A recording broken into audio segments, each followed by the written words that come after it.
Bonjour. XXe siècle, Georges Duhamel. Les Pasquiers. Extrait. Pour être savant, on n'en est pas moins homme. Suite.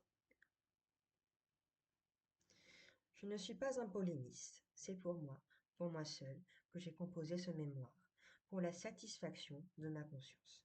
Et je n'en parle à personne. Voilà justement pourquoi je ne comprends pas le ton de cet article de Monsieur Ronneur dans le dernier numéro de la presse médicale. Comme le patron ne se décidait pas à s'exprimer plus clairement, j'ai pris sur moi de lui dire, avec beaucoup de respect, Monsieur, je ne comprends pas. Évidemment, vous ne pouvez pas comprendre. Croyez bien, mon bon ami, que si je vous parle, à vous, en particulier à vous, de cette pénible affaire, ce n'est pas simplement par amitié, c'est parce que vous connaissez Monsieur Sénac, parce qu'il est de vos amis, et, je crois, depuis longtemps.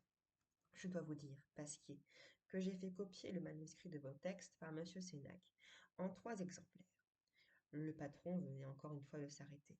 Avec la pointe du médius, il s'écrasait la lèvre supérieure, ce qui est chez lui signe de grande perplexité.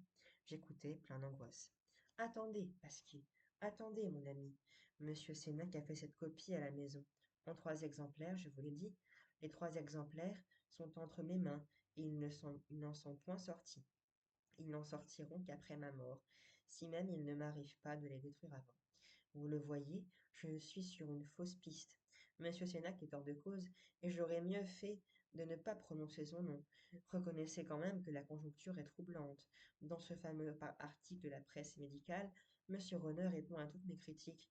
Il ne saurait me mettre en cause, puisque je n'ai rien publié, mais il imagine un contradicteur idéal auquel il prête des pensées et des paroles qui sont les miennes, terme pour terme. Je suis provisoirement seul à comprendre ce qu'il y a de plaisant dans cette manœuvre et de venimeux dans cette rhétorique.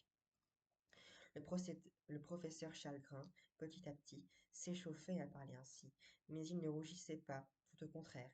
De grandes plaques couleur d'os se formaient sur ses joues et sur son front. Oui, je dis bien, il semblait que l'on aperçût, à travers la peau diaphane, la substance élémentaire, minérale de l'armature. Sénac avait fait une copie supplémentaire qu'il a transmise à Rohner. Voilà donc Laurent engagé dans une sorte de roman policier.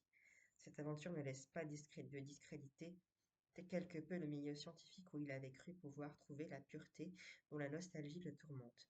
Mais la grandeur authentique n'en subsiste pas moins, et Sénac lui-même a des circonstances atténuantes. Ainsi apparaît cette ambiguïté essentielle de la condition humaine qui fait tout le pathétique des maîtres, la recherche de l'absolu dans l'homme, se heurtant à la réalité et à la constance de la nature humaine. Laurent poursuit son expérience du monde des maîtres. Il le fait sous forme d'un journal adressé à son ami Justin Wilde, et aussi Duhamel retrouve, pour en tirer d'heureux effets, la formule du roman par lettres. Il peut donc joindre au récit des événements qui intéressent, dites rejoint, qui intéressent le lecteur, ses réflexions personnelles, sur le sens de ces événements. La chronique, proprement dite, rejoint de la sorte le roman à idées, et, dans Les Maîtres, l'auteur aborde, pour ainsi dire, dans le vif, le grand problème des rapports entre science et humanisme, qui occupe, dans l'ensemble de son œuvre, une place de premier plan. Ce problème correspond d'ailleurs à l'une des grandes préoccupations du XXe siècle. Je vous lirai le deuxième extrait dans 4 jours. Au revoir.